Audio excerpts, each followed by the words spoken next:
It was in that building right there that I first heard the words Appian Way. My old high school, deep in the woods of New Jersey.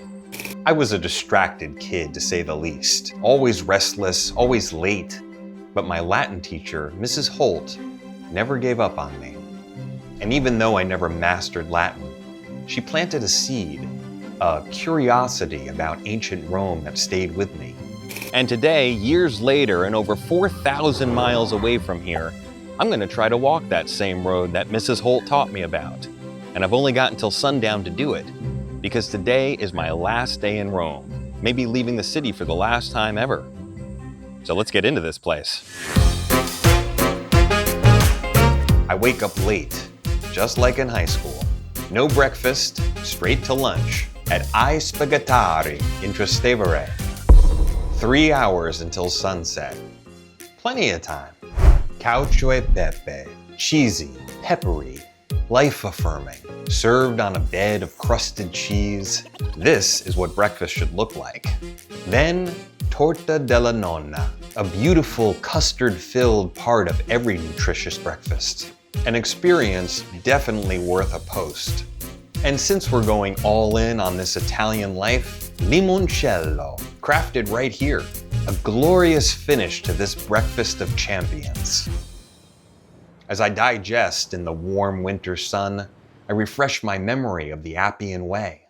Construction began in 312 BC by Appius Claudius Caecus to connect Rome to Capua, a highway for armies, trade, and messages. It was later extended to modern-day Brindisi to support the rise of the great Roman Empire. My cousin sees my post. Pronto? I want dessert, but I have to work. Can you bring it to me? I've got time. And honestly, I owe her. She's been my guide here, not in dates and facts, but in how to live Italian. I grab a Tiramisu da asporto from Enzo's in Trastevere. On the walk over to my cousin's office, I noticed these handwritten messages scattered across the walls. They remind me of the poems that Romans in the 1600s used to post anonymously, dreamers mocking the powerful, hoping for a better life. At first glance, they seem like random street art, but really, they're little lessons. Chase your dreams. You'll see you can do it. Get tired if you must, but never give up.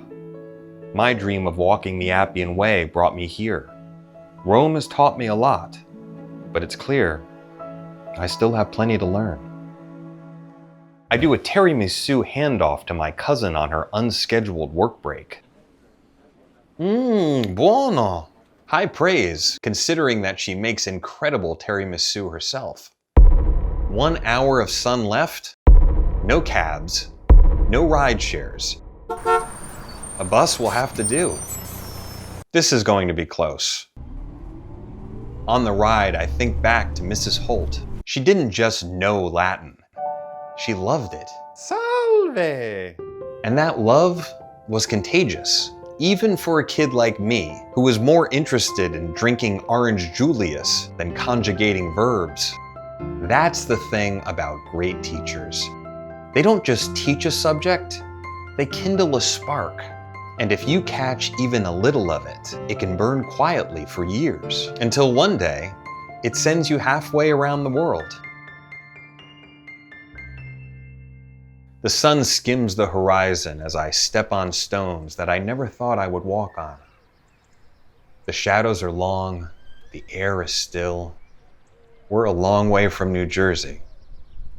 When it was first built, Roman engineers laid a foundation of compacted earth and gravel, then heavier stones, and finally, large, tightly fitted basalt blocks that made a smooth, durable roadway, much of which has been stripped away. This trip has stripped away some layers of my own. And now, I feel ready to rebuild from a much stronger foundation. Modern-day chariots still use this marvel of ancient Roman ingenuity. In my mind, I can see it as it was. A place built by an unplugged but advanced civilization. The fragmented buildings that line the way tell a story of how the road carried emperors, soldiers, saints along their own journey. And now, it carries me. And it gives me something too. A deeper connection to this place, and to the people who helped get me here. To my Roman cousin, grazie mille, cugina. You've taught me that sometimes the best teachers don't use chalkboards. They just live with passion and inspire you to do the same. And I can't forget, the journey started here.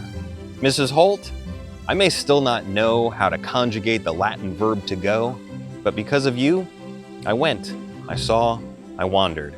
And for that, I'll always be grateful. So thank you. Need a little more of Rome? It's right here. Feeling adventurous? Try this one. See you next time.